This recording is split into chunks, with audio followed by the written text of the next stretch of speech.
When you picture ancient Rome, you probably envision colossal structures, fearless warriors, and the thrill of gladiator battles. But beneath the surface of this formidable empire was a complex view on personal relationships, particularly regarding homosexuality, that will surprise you.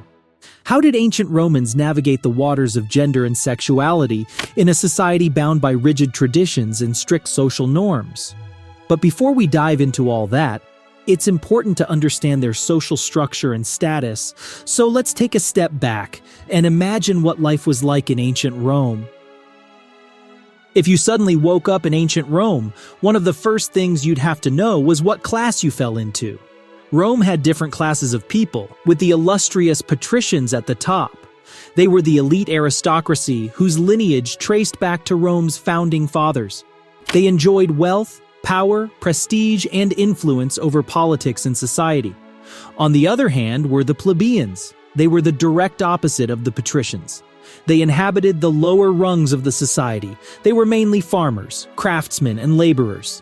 You can say they were just a class above the slaves. And yes, ancient Rome had slaves, which we'll discuss later, so keep watching.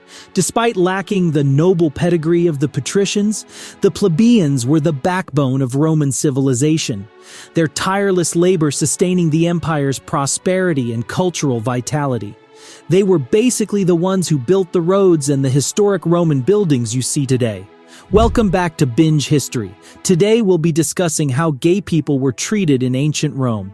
Make sure to subscribe to our channel for more content just like this one and turn on post notifications.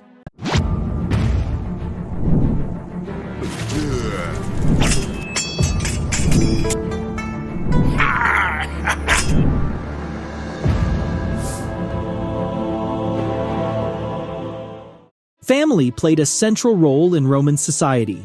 Just like today, in most places in the world, the father served as the patriarchal head of the household.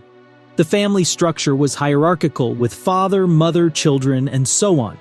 These things helped to shape social standing based on gender, citizenship, ancestry, and wealth. However, amidst the bustling streets and glorious temples, there was a darker reality: slavery. Many of Rome's slaves were prisoners of war or captured foreigners. As I mentioned earlier, the Roman Empire wasn't just a vast territory. It was a complex web of social structures where your place in society was determined by ancestry, wealth, gender, and citizenship.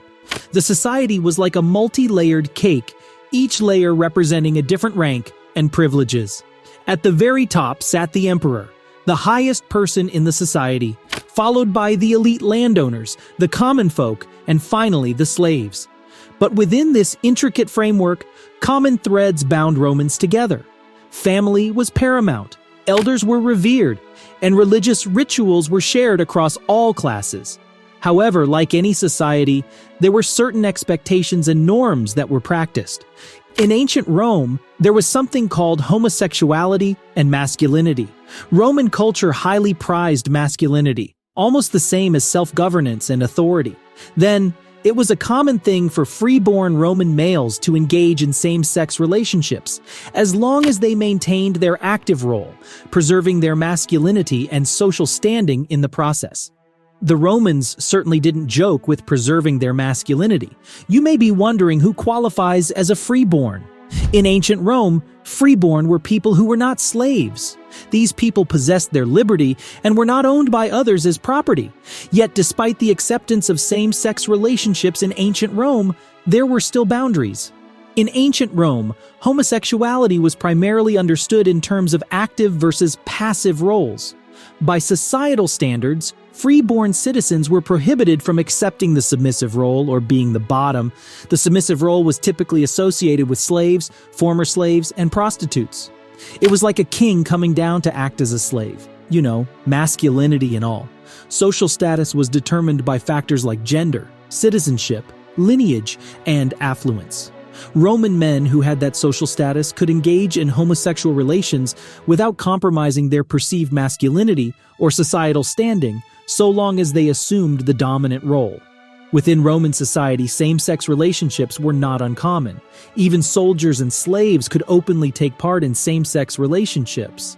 Some of you watching may be like, wasn't there any form of homosexuality between women in ancient Rome? Interestingly, while male homosexuality was somewhat tolerated, the same cannot be said for female homosexuality, which was largely disregarded or condemned due to the prevailing emphasis on female purity and modesty. Some evidence from Greek magical spells suggested that some women may have been involved in same-sex relationships, but much less is known compared to relationships among men. The legal framework surrounding same-sex relationships in ancient Rome was complex and varied depending on the social status, gender, and citizenship of the individuals involved. In the same way, homosexuality varied based on social status. The Roman law did not explicitly prohibit same-sex relationships, but it did regulate sexual behavior in general. The Lex Scantinia, one of the earliest Roman laws regulating sexuality, was probably passed in the 2nd century BCE and was aimed at curbing sexual misconduct among free-born Roman citizens. The law was concerned with the active, dominant, and passive submissive roles in sexual encounters, and it punished the passive partner in same-sex acts. But Roman law was more concerned with regulating sexual behavior based on social status and gender roles than on the gender of the partners involved. What does this mean? For example, adultery was punished more severely than same-sex acts because it posed a risk to the family structure and inheritance. And laws against same-sex acts were not enforced as strictly as laws against adultery. Surprising, right? Yet that's how it was. So, the Lex Scantinia law ensured that homosexual acts involving freeborn citizens were generally discouraged, and engaging in such acts with another citizen's freeborn child, spouse, or adult citizen was considered immoral.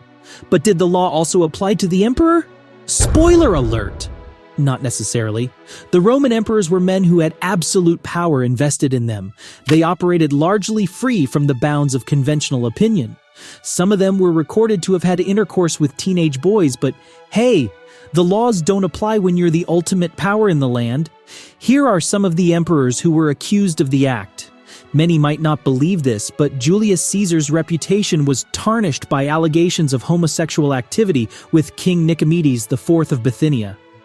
Julius Caesar, who we all know for transforming a Mediterranean republic into a powerful empire, faced persistent allegations and scandals surrounding his alleged homosexual relationship with King Nicomedes IV of Bithynia. These rumors haunted him throughout his life, even until his assassination in 44 BCE. Despite Caesar's denial of these allegations under oath, the rumors were repeated by prominent figures of the late Republic, including Cicero, Licinius Calvus, Gaius Memmius, and Marcus Bibulus, who were both allies and adversaries of Caesar at different times. Also, Trajan was surrounded by a harem of good-looking teen boys. Both Trajan and Hadrian were undeniably gay, not just rumors. It's even recorded that Trajan and Hadrian once fought over teen boys. Hadrian was known for his romantic relationship with Antinous, a young man who became a central figure in Hadrian's reign. It is believed that he rose so high in government only because of his relationship with Hadrian. Another emperor, Nero, was also rumored to have had a close relationship with a young man named Pythagoras, whom he allegedly married and had castrated to maintain his youthful appearance. The attitudes towards homosexuality in ancient Rome were multifaceted. This reflected a complex interplay of social norms, power dynamics, and legal restrictions. Celebrating certain relationships in literature, such as those between emperors like Hadrian and Antinous, highlighted the intertwining of power and status with same-sex relationships. Emperors like Hadrian were known to have male concubines, demonstrating how sex was used as a means to exercise privilege and dominance. Legal restrictions also played a role in shaping attitudes towards homosexuality. While same-sex relationships were tolerated if they did not violate certain social norms, engaging in homosexual acts with freeborn citizens of the same social class was taboo. Laws like the Lex Scantinia regulated sexual behavior among freeborn Roman citizens. Homosexuality was celebrated in Roman literature and art, particularly in the context of powerful relationships between rulers and their male companions. However, these expressions were confined to the realm of the elite, with freeborn Roman males assuming an active role in same-sex relationships without facing social stigma. The social stratification of ancient Rome influenced the perception of homosexuality. Members of the upper classes, such as patricians, enjoyed greater freedoms and less scrutiny concerning their sexual preferences. On the other hand, the lower classes, including slaves and plebeians, faced stricter limitations and potential consequences for engaging in same-sex activities. These disparities highlight the impact of social standing on the acceptability of homosexuality in ancient Rome. Despite the homosexual relationships among the ruling class, the broader population may not have been afforded the same liberties. And this shows only one thing: the unequal distribution of power and privilege in ancient Roman society. As time went on, the status of homosexuals in ancient Rome began to change. Around the 3rd century CE, Emperor Philip the Arab made male prostitution illegal. And soon after that, gay marriage was banned. As Christianity became more influential in the Roman city, being gay was seen as wrong. In 326 CE, Constantine the Great made gay acts punishable by death. This led to gay people being persecuted and losing their freedom. Later emperors like Justinian I continued these strict rules against homosexuality. If you like the video, comment, and subscribe to Binge History. Make sure you turn on post notifications for more content like this one.